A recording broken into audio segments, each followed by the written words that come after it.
Good morning. This is NFTCulture. I'm Pio. I'm here with my partner, Mal. How's it going, Mal?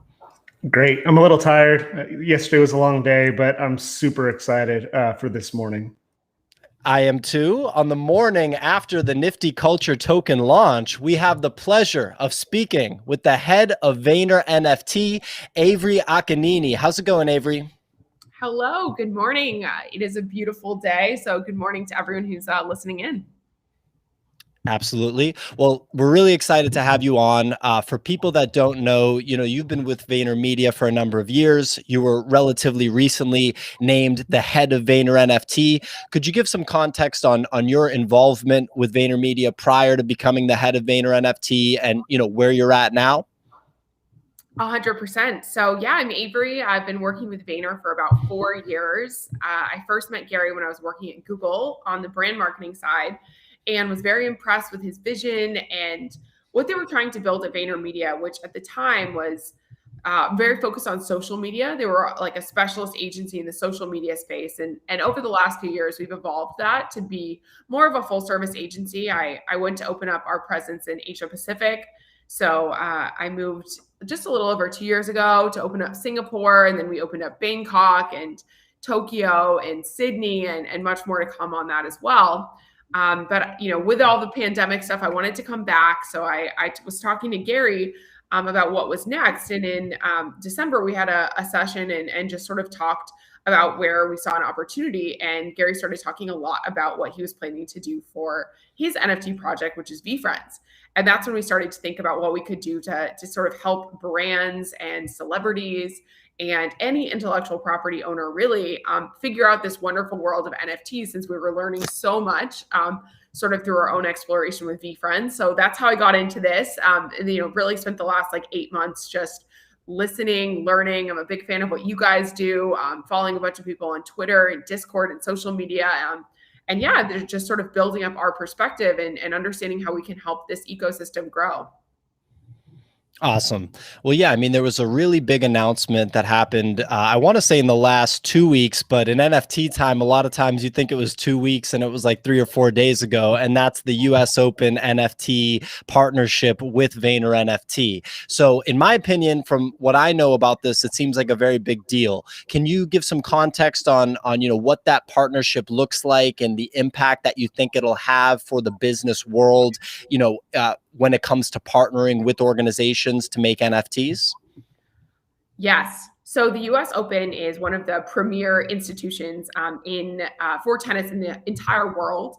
One of the largest sort of tennis matches, championships.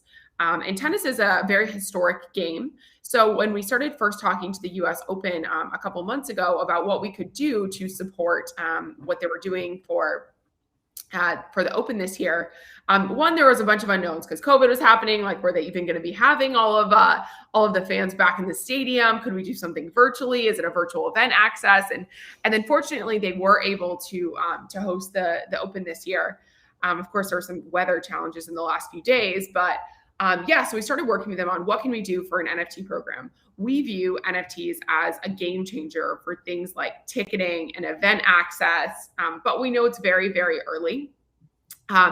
We know that it is most people who are going to the Open this year, and there are millions of tennis fans who go, they're not yet in the space of understanding NFTs to the level that some of your community would be. So we wanted to design a program that had almost 3 tiers of access.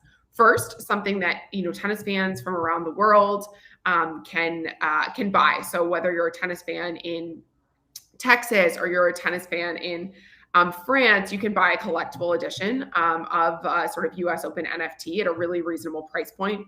We didn't want to go in with something that starts at like 5 ETH because that's an intimidating price point for their community. So we started something very, very accessible at $30. Then we also created a tier of attendee exclusives because we know it's a very common behavior that people actually save their US Open tickets and they save their US Open memorabilia. They have these particular cups that people save year after year. Honey Deuces come in them.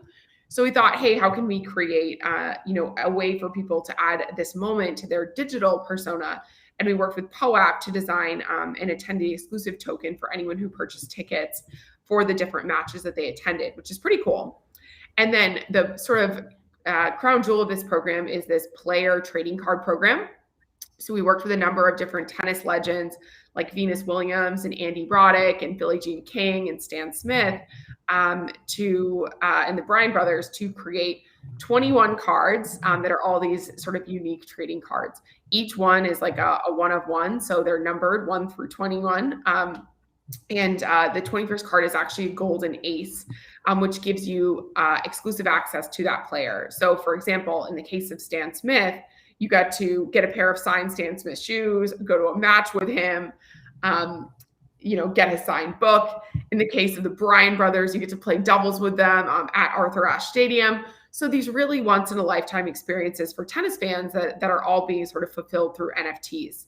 So we are super excited about that program. And I think it's the first sort of major sporting program that's brought NFTs in a big way. So we're looking forward to developing our partnership with the US Open in the coming years, especially as more people get on board with NFTs and understand what's possible.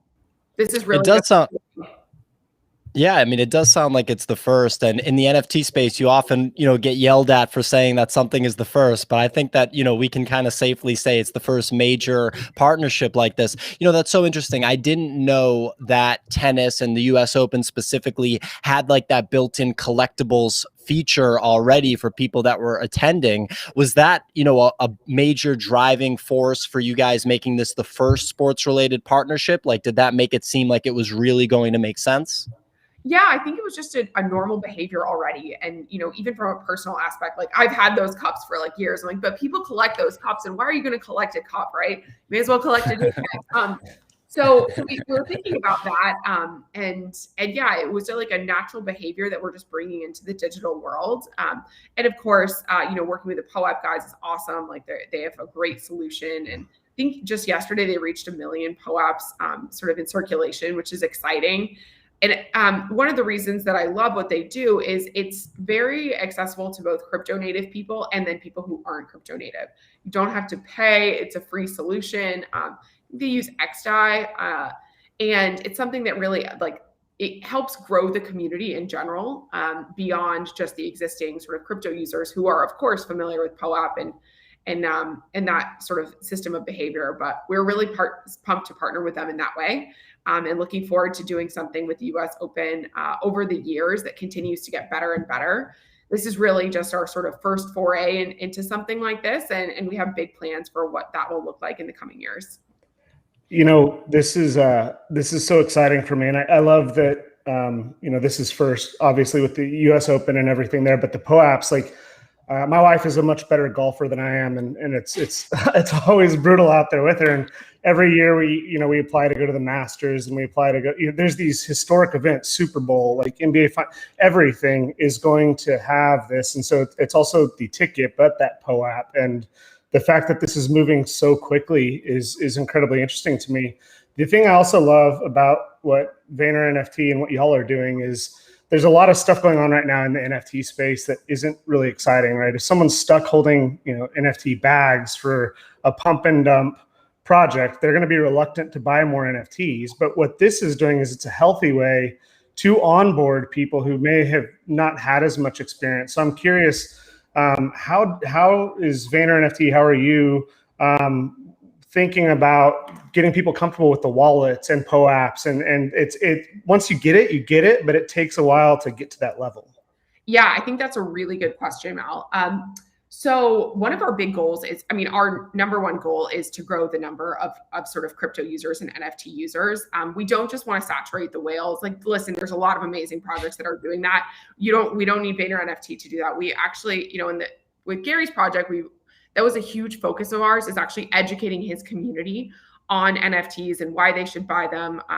And we're looking to do the same thing for a lot of our other partnerships. And the best way that we think we can do that is to onboard people in a way that's accessible to them and that makes sense. So I know this is a bit controversial with the OGs, but I think fiat payments are important when you're just getting on people who are super new to the space. So we've designed different programs that do allow credit card payment, at least at some levels. for people who might not have ETH, or, there's a lot of questions about how to actually get it into your wallet. So on one hand, we can do a lot of educational content about this is how you get it, this is how you do it. And that's a big focus of ours, is educating people on onboarding. We're even looking at doing like a concierge service to help people with this, because sometimes it's a very one-to-one kind of process. It's like, no, you have to click this button. Okay, no, this is what that means. So there's one, the onboarding. Two, there's the making it accessible through POAPs, through some element of usage of credit card. Since I think that is important. Like, a lot of non-crypto native people want to get involved and they're interested, and creating an easy on-ramp for them is super important to us, as a way that they can sort of feel part of this community and not feel that, it's something outside of their reach. So that's another reason that you'll see a lot of the projects, we do have an element of something that's free, something that's an airdrop, something that's a POAP, or something that's very accessible, $30 on a credit card. We did a program 2 or 3 weeks ago with the biggest YouTuber in the world, who's actually 7 years old. Her name is Nastia. Crazy. And, one of the things, she has a huge community, 280 million followers. And the biggest thing that we wanted to make sure we were very careful of is not seeming that like this is a cash grab way for her to monetize. And, she does plenty of monetization on YouTube. Like, this was not the focus of the program. And actually we, and her audience is kids too, right? So like, that's another consideration. So we actually did these tokens that were $10, like so accessible. And, sold like almost 10,000 of them in a few days. And it's interesting to see how the secondary market for that has already kind of picked up. We're super pumped about, doing things that can bring people on to using NFTs without them having to have like a huge amount of like cryptocurrency available, because that's how we're going to get more people into the space, right? Yeah, and I think everyone in the space can really appreciate what has been done already, right? Like VeeFriends was talked about for weeks, if not like over a month before the actual drop, because it was going to be, a crypto native drop, an ETH drop. So I could really tell that Gary was looking to onboard as many of his followers as he could. And I think it was kind of like understood that not everybody was going to totally understand. And that's why now we'll get to the books. We're going to talk about the books, and I'm excited to talk about them. But I love how that's a fiat like kind of onboarding ramp, which, like you said, I think is very important. Just to kind of go back to what we were talking about when it comes to being the first and innovating. I think that since October, November of last year, I've been hearing about the tokenization of different services, the tokenization of different functions, but actually taking action and getting those things put into the mainstream is a totally different situation. So if anything, I think that's what I appreciate almost the most that VaynerNFT is doing, because I think everybody assumes that ticketing, accounting, all these different things are going to be the norm to operate through NFT or blockchain technology. But it's another thing to actually get them, put forward in the mainstream. Do you guys have more, plans to kind of continue to expand this, whether it's through Vayner Sports and your relationships there, or just any other kind of ticketing and event focused applications? Because obviously VCon through VeeFriends is kind of the first where it was like, hey, this is a utility token, this is what you get. The only way you get to go to VCon is through VeeFriends. Now we have the entry into the sports world with the US Open. Is there anything else you can share about what might be coming next for access-based NFTs? Yeah, absolutely. So I think there's like 3 major groups that we're thinking about partnering with. Like I said, all intellectual property owners and people who are creating something new. So 1, there's brands. 2, there's people of like personalities. And then 3rd, there's association. So the US Open being an association, brand being someone like a Budweiser or many more who will soon be announcing. And celebrities being like someone like Nastia or Gary, really finding a way to engage with their communities. And I think access can be access to a celebrity, access to an event. Like you said, Pio, everyone can talk about it, but you actually have to do it in order for it to be real. And I think what we're also looking to do is do it at scale. So you'll notice a lot of the way we operate at Vayner is we test things with Gary first. We understand how we can do it, and then we scale those learnings. It's what we did with social media, and it's what we're doing with NFTs. And I see people talking about the book launch. That was like another thing that we decided we can test with Gary, see how it works. And then if that is a mechanic that we feel like is strong, we sort of bring those learnings to our external partners. That's kind of our model, is we have a built-in guinea pig with Gary. So I think there's, in the access element, there's going to be access to like VIP experiences. There's those sort of, like I said, a tiered structure we think works. So one, you're bringing in more people and growing that. Secondarily, you're doing some element of like rarities, and then also giving that access. So with Gary, we did courtside CAD as an example, and those kind of tokens that actually gave access to Gary. We'll be doing a lot of that with like celebrity endorsement sort of partners as well, on behalf of brands, or giving you exclusive access to do cool things. So just a little bit of a tease, we're collaborating with an existing NFT project and a brand. And we'll actually be giving certain token holders this exclusive behind the scenes tour. And that isn't a monetized thing. It's a community driven activation. And we'll use that to continue to build those learnings, and then create, more value for that existing program. So we see a lot of ways beyond just ticketing to enable access through NFTs. It sounds like it.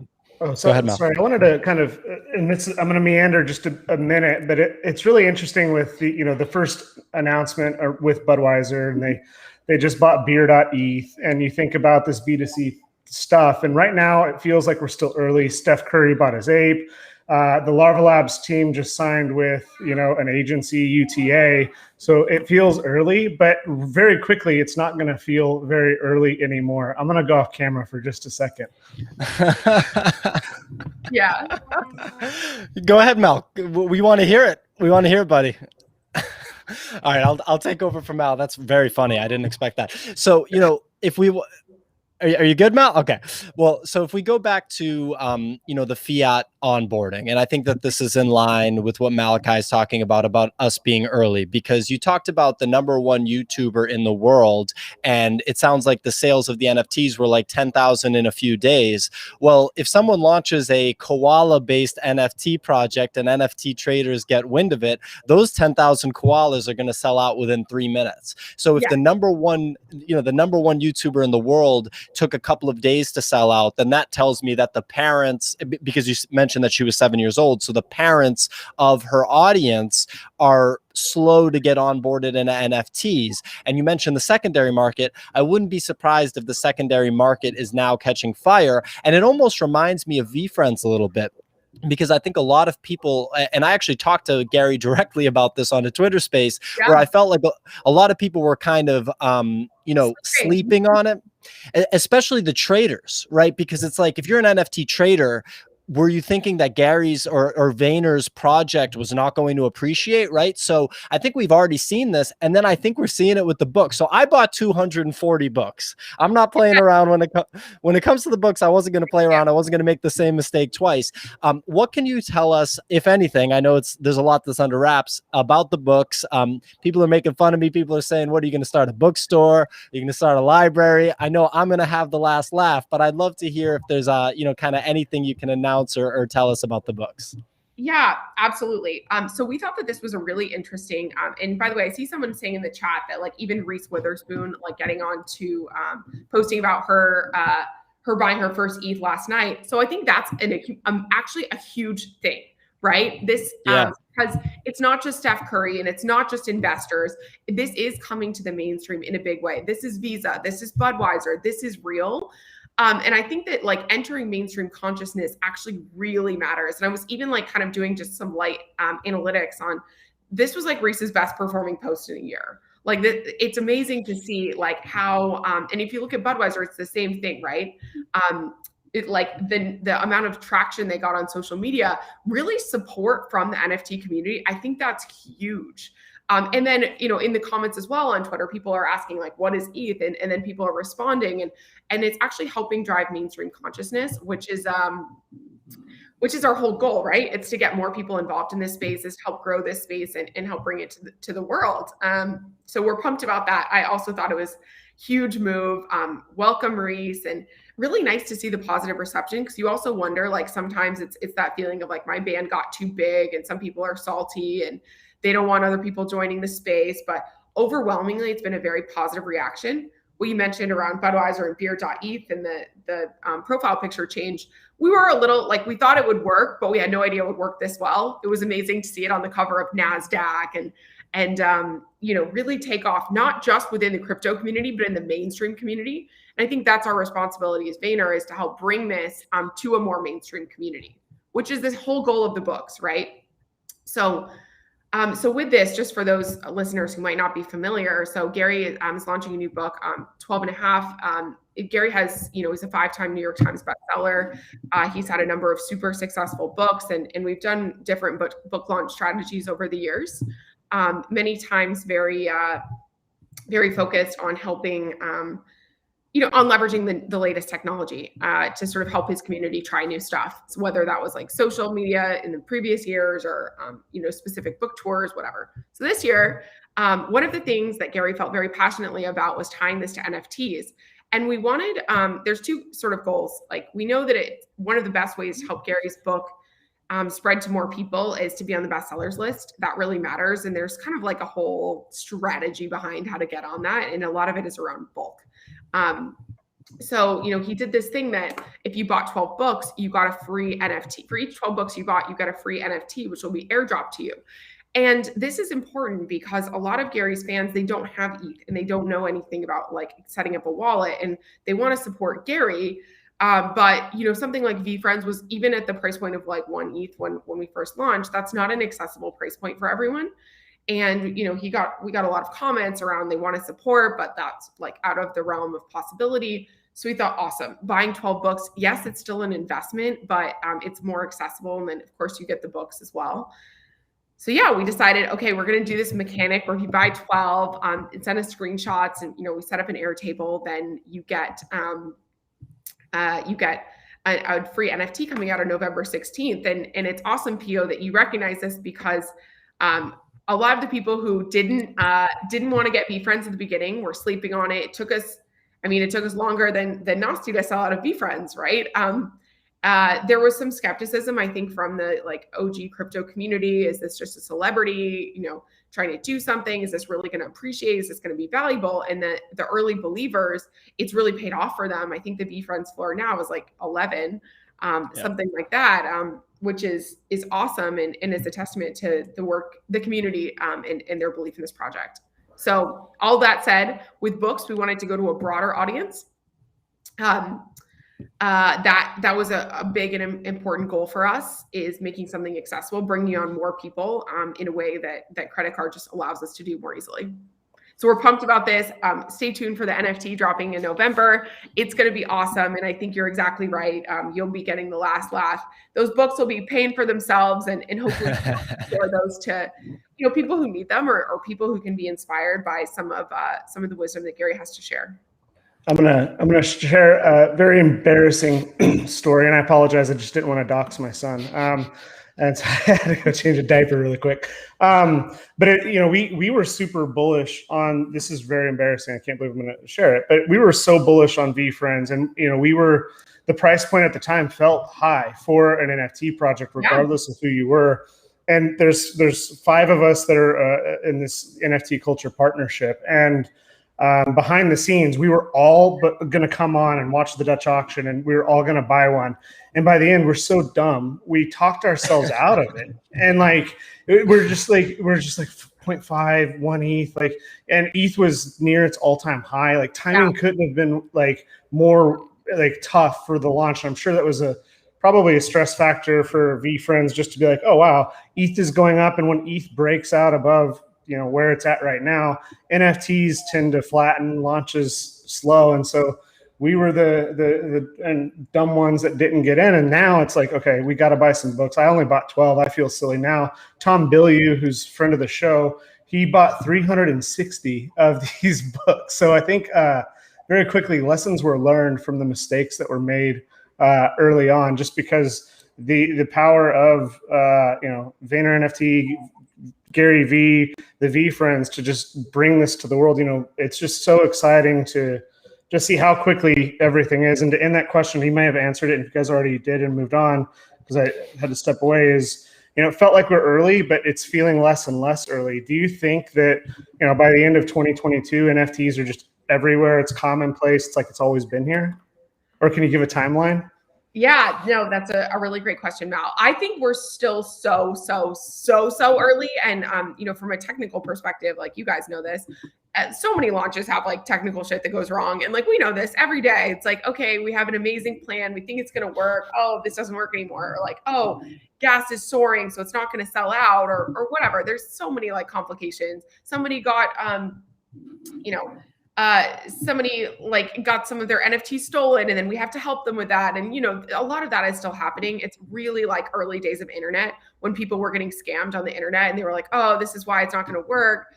So what we have to get over that. And I think we view that as part of our responsibility to help as well, because as more normal people kind of come on and more of a mainstream audience, like we have to educate them. I would love to say by the end of 22, it's commonplace. I don't think that'll be the case, but I think that it's as more mainstreamers kind of join, whether that's Reese Witherspoon or Steph Curry or Visa or Bud or whoever, it becomes more and more normal. It enters mainstream consciousness. We get more people using wallets. We get more like use cases that are successful. Because Pio said this, there's a lot of theory right now. It's a lot of, oh, you couldn't use this for this. You couldn't use this for this. But people actually have to prove it, and then people have to see and build upon that model. I think at this point, everybody's, caught on to the 10,000 profile picture drops. Like that model is tried and tested and now kind of like fully saturated. There's almost like more supply than demand soon. So beyond that, though, like people actually have to build like usage of NFTs as loyalty programs, usage of NFTs as tickets, usage of NFTs as access, usage of NFTs at a big scale for physical, connection to specific items. And I think that's like seeing a few projects really hit scale, like is important. What the hundreds it just did was like fucking amazing. Like, oh yeah, super cool. And I think they're one of the, pioneers in this space to bring this also to a bit of a bigger audience. And, I think the drop was 25,000, which is great. Those numbers, they're going to keep increasing. Like 10,000 just won't be enough soon. But I do think it'll be several years. We think we're so super early days, and not to get into the more business side, but from, a major like corporation and celebrity perspective, nobody's comfortable with taking cryptocurrency yet. Like we're so damn early. And we'll help those people get there, and we'll help drive the space. But I think it'll be a couple of years before this is something that's in everyone's wallet. But I'm sure y'all have this chat all the time. I talk to really smart people every day who are like, Avery, what are you doing? Like, why would you spend all this money on like a JPEG? Like you just save it. And like I could take a screenshot and they just don't get it yet. And I think that like shift has to happen. But once it happens, it's already been so fast, and it's going to just continue to grow over time. And I think celebrity will help with that, right? So we talked about Reese Witherspoon, and when it becomes apparent that it's a very positive business move for these celebrities and these famous people from different walks of life to get into the space, but to do it right. Right. Like if anything, if you do it wrong, if it's just an apparent cash grab, which we've kind of seen with some of the musicians that got in during like the February and March bubble, and they kind of left the space with a big bag of money and they haven't provided additional utility since then. That's definitely not the right way to do it. And it's apparent that the NFT market, responds in a negative way to that. So it's not like those people are incentivized to do it. They can get the one-time payday, but no one wants a one-time payday, right? They want to be able to build a sustainable business for the long term. So if someone like Reese Witherspoon comes in, I mean, she just announced she bought ETH. It's not like she's like, I'm doing the Reese Witherspoon NFT. She just announced that she bought some ETH. And I'm sure that the response, you mentioned it was like her most viral tweet. Once celebrities start to catch on to that, I think the ones that are super business savvy, The Rock, for example, like what if The Rock decides to go all out on NFTs, talk to Gary, who I know he has a relationship with, and talk to you and do it the right way? That's going to really set the world on fire. So those are the things that I'm excited about. I wonder how those impact / time out with the market, like with just the general market performance. That's going to be fascinating for me to see. But wow, we have a wild ride coming ahead of us when you start to think about stuff like that. Yeah, and I think it's interesting, even like what you just said about Reese, right? And like what's worked really well, I think, when people join the space is an authentic connection to the community. Like you build that before you drop your things. If you just come in hot and drop something and then you're out, that's not the right move. And that, it's interesting because the NFT business model inherently rewards people for continuing to support the community and grow that community because of secondary sales, that's not a thing that celebrities have ever had access to. So it's actually in their best financial interest as well to really understand this space and engage in their community and join the discords. A lot of them don't see that yet, but I think they will. And they see like what's working. A lot of these people are super business savvy and super smart and have great teams behind them. But I think starting off like in the right small way is the most strategic thing to do. It start off by supporting the community, by buying in, by actually investing your own money in it instead of just coming in with, hey, here's my NFT program that I'm going to drop and some shoes I signed and a picture of me that I signed. And that's that, like hand wash. But coming in and saying, hey, I'm part of this community, I'm joining, I bought something, that receives a lot of positive attention and really positions these more mainstream people in the right way, and also helps their audiences be like, oh, what's ETH? Like, what is ETH? I'm going to Google this because Reese Witherspoon said it. Like you said, people listen to celebrities. Yeah, I actually want to comment on that a little bit more and double click down for a minute, because I think this is really important for people to understand. Is some celebrities have found that if they just change their PFP to an NFT, it gives them credibility, and they're not actually doing anything except likely going to launch a project in 2 or 3 weeks and take advantage of it. And then others, and there's a basketball player, and I hope that they get a lot more involved in their community as the season starts ramping back up. But they launched a project and did exactly that, signed some shoes and disappeared, don't even show up in their own Discord. And I'm hopeful that it changes. I still own that NFT. But there's others like Mike Tyson that bought a cool cat, resonated with the cool cat, a cool cat that looks and acts nothing like Mike Tyson, stays involved in the community. Who says Mal? What if that cool cat's got a killer right hook, buddy? Whatever cat Mike Tyson resonates with, I'll let him go. But he stayed involved, and he found an awesome artist and created this drop, and he's been rewarded in his holders with, it started at 0.25 for the most common one, and it traded yesterday at over 14. And I think what's interesting is when you talk about the community getting smarter and smarter, it's really interesting to see that everyone's learning very quickly, like, what does it mean to want to be a part of this community? And what does it mean to just signal like, hey, I'm a crypto too, because I bought this, but I'm not going to do anything to reward it. And I think that's going to be interesting. Budweiser, and obviously they've got great mentors in y'all, but doing this, forming the partnership, buying Beer.eth and starting to lay that foundation is really strong. So I think it's going to be interesting to think about how corporations are just trying to like signal to, like Arizona Iced Tea did a really cool thing by buying the ape, and I could see limited runs there. So I think it's going to be really interesting to see how corporations and artists and celebrities really come into the space and become mass appeal. Yeah, I think starting off in the Arizona Iced Tea thing, we didn't have anything to do with it, but I think it's really cool. And what's also awesome is if, they own the IP for that ape. So like if they drop a limited run of those cans, like so cool, they'll definitely sell out right away. And then again, that actually like helps build value for the ape community in general. I think it's really smart and strategic if they do it the right way. I know that was actually met with like a little bit of mixed reactions, but you can't please everyone. I think it was an interesting move. Visa and the CryptoPunk. What I think was like cool about that was, yes, they bought it. They did a white paper. I mean, Visa is a super leading financial institution. And in many ways, like they are the antithesis of DeFi. Like they are like centralized finance, like, by definition. Big time. Yeah. So that was like a little bit interesting. And if they're looking to like get into this space, obviously Visa has the potential to like open up hugely accessible. Like if they find something that they can do in this space to support the community in a way that helps everybody grow, it'll be amazing. If they just try to come in with a traditional model that they've been doing, it's not going to be amazing. So yeah, it'll be interesting to see what happens there. And on the Budweiser side, we have some very exciting, more community focused activations coming soon. And yeah, stay tuned for what's next. But we deeply believe that, building the community, and showing that we're not just here for a one-time PR hit, like is critical to the success of anything we do.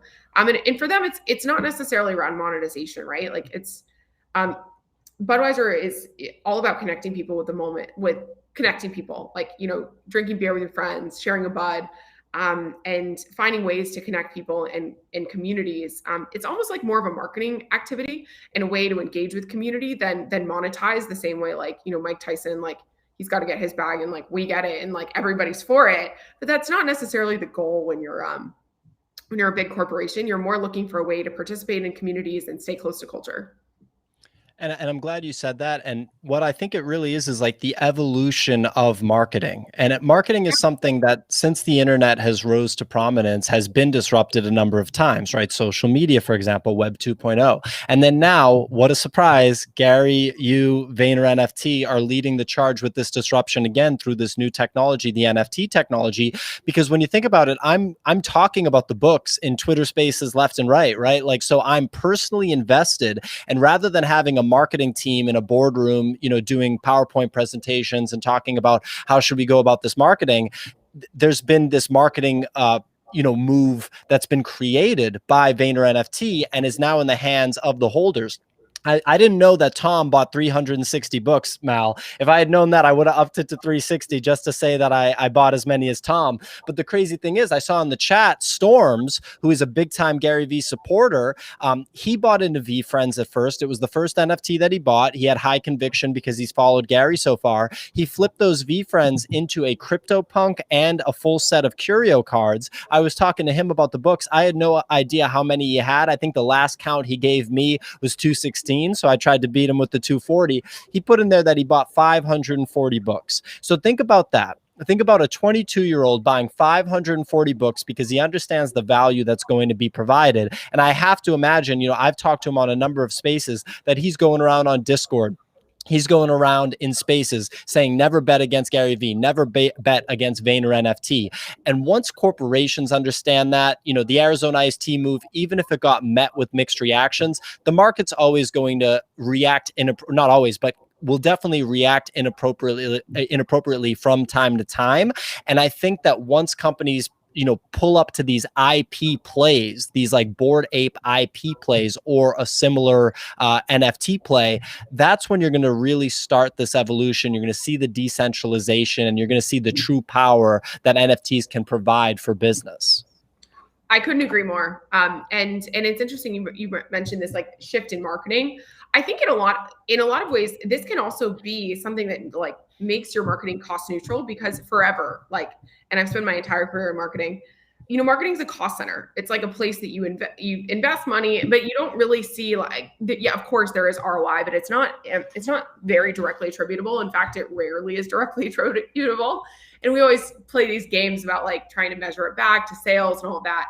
But with this, I mean, you buy, like you can easily see the appreciation of an asset, and that stays on your balance sheet, right? Like you own a CryptoPunk, you own a Tom Sachs rocket, you own a VeeFriend, that actually appreciates. I mean, companies are figuring out how they're going to handle crypto and all of that stuff. And it's a little bit to be seen, but this is actually something that's not just a cost, but it's like, great, you can put something in people's wallets, which forever we would have paid to do that.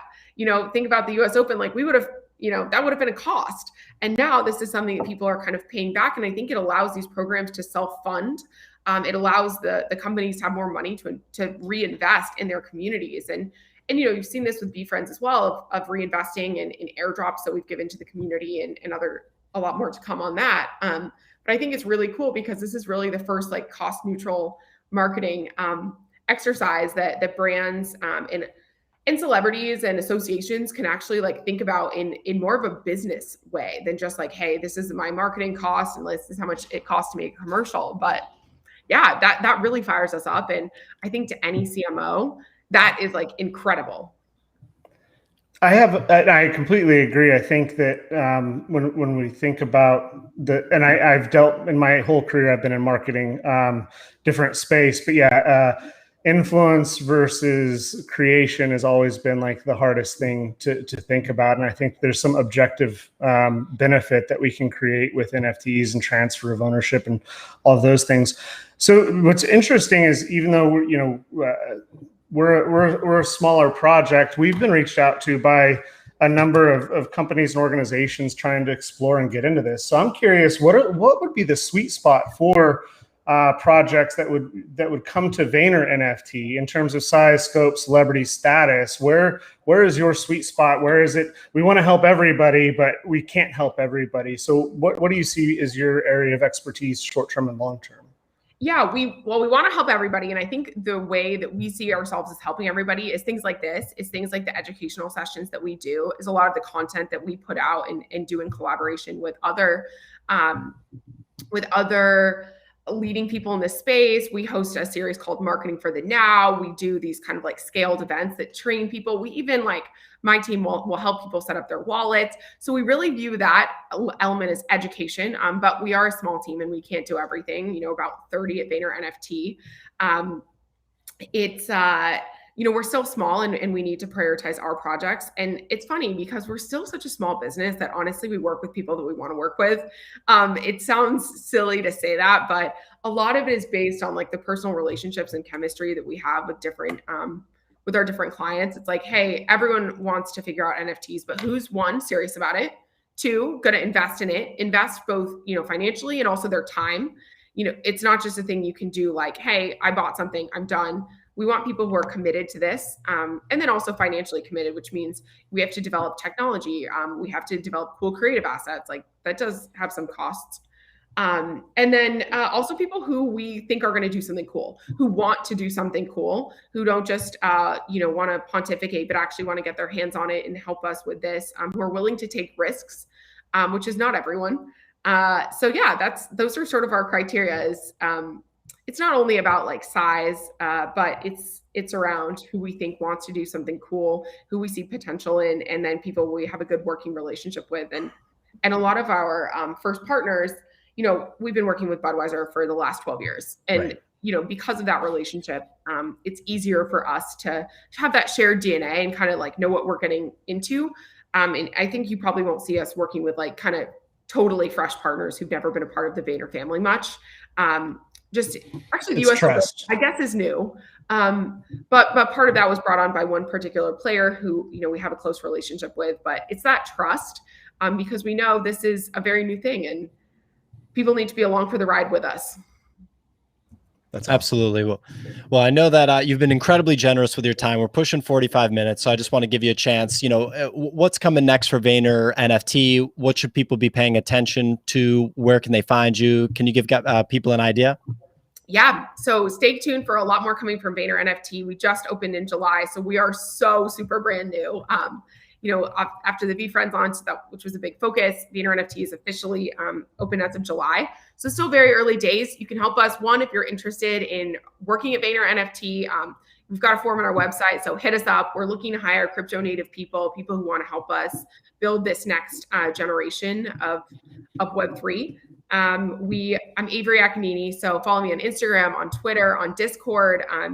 Would love to get connected with more of y'all and really appreciate Pio and Mal having me on here. And yeah, for VaynerNFT, we've got some really cool stuff coming with some celebrities soon. We've got some collaborations with existing NFT projects coming soon. And we got a couple of brand things in the works. And then, you know, just continuing to do a lot of space and evangelization for what's happening in the wonderful world of NFTs, the metaverse. So any way that we can help this community grow, we're here for. Sounds fantastic. One last question. Are you, me, Mal, Tom Bilyeu, Storms in the audience? Are we all starting a bookstore together? Yes. I think I might have gotten like almost 1,000. It was pretty insane. And, you know, I appreciate Pio, you know, you and a lot of the folks on here who are big supporters of this. It really means the world to us. It's incredible to have this level of support and also to see people who realize they slept on VeeFriends be in it this time around. Yeah, absolutely.